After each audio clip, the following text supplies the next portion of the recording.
ইসলামে যেটা যত ভয়াবহ, যেটা যত ডেঞ্জারাস, যেটা যত বিধ্বংসী, গোটা পৃথিবীতে ইবলিসীয় সভ্যতা, দাজ্জালীয় দুনিয়া সেটাকে তত বেশি মানুষের হাতে হাতে, মুখে মুখে সেটাকে ছড়িয়ে দেয়। সুদ, আজ গোটা পৃথিবীটা দাঁড়িয়ে আছে সুদের উপরে। ব্যবসা করবেন, প্রতিষ্ঠান খুলবেন, বাহির থেকে জিনিস আনবেন, বাহিরে জিনিস পাঠাবেন, আমদানি রপ্তানি করবেন, যেই কাজে করতে যাবেন সুদের কারবার ছাড়া আপনি কোথাও যেতে পারবেন না। এইভাবে আষ্টে পৃষ্ঠে সুদের উপরে গোটা দুনিয়াকে প্রতিষ্ঠিত করে দিয়েছে। কারণ আমরা সুদের ভয়াবহতা না জানলে কি হবে, ইবলিস ঠিকই জানে। এই জন্য সুদকে দুনিয়াতে এইভাবে প্রতিষ্ঠিত করে দিয়েছে। এবং সুদের কারবারের যে বিধ্বংসী দিক, 10টি বিধ্বংসী দিক হাদিস এবং কোরআনের আলোকে আমরা একত্র করেছিলাম, যে এর ভিতরে সবচাইতে সুদের 70টা ক্ষতিকর দিক আছে। সুদের যে অপরাধ, এই অপরাধের ক্ষতিকর ভয়াবহতা 70টা আছে। এর ভিতরে সবচেয়ে সাধারণটা হলো নিজের মায়ের সঙ্গে জেনা করলে যত নিকৃষ্ট নোংরামি হবে, সুদের কারবার তার চেয়ে মারাত্মক নোংরামি হবে। মুশকিল হলো আমরা দেখতে খোলা চোখে দেখি, কই সুদের কারবার একজন লোক হাওলাত নিছে, লোন নিছে, অতিরিক্ত কিছু টাকা চুক্তি করে বেশি নিছে, দুজন খুশি মনেই তো দিছে। এখানে এত খারাপের কি আছে যে নিজের মায়ের সাথে জেনার চাইতে মারাত্মক, আল্লাহর সঙ্গে যুদ্ধের ঘোষণা দেওয়ার শামিল? আমাদের বুঝে আসে না। ভাইরা আমার, আল-ইয়াওমা আকমালতু লাকুম দীনাকুম ওয়া আতমামতু আলাইকুম নি'মাতি ওয়া রাদিতু লাকুমুল ইসলাম দীনা।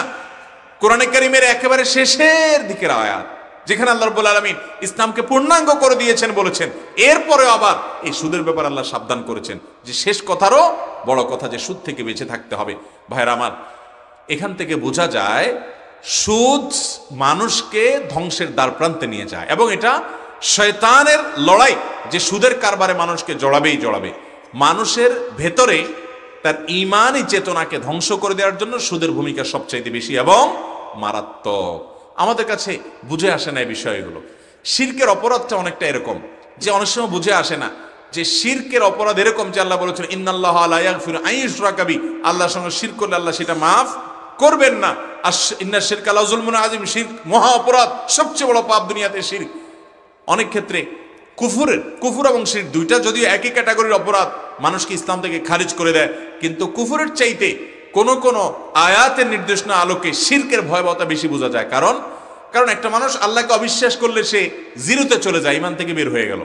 কিন্তু শিরক করা মানে হলো আল্লাহর স্থলে সে শয়তানকে বা অন্য কাউকে বসালো, এটা হলো রীতিমতো আল্লাহর সঙ্গে বিদ্রোহ করার শামিল।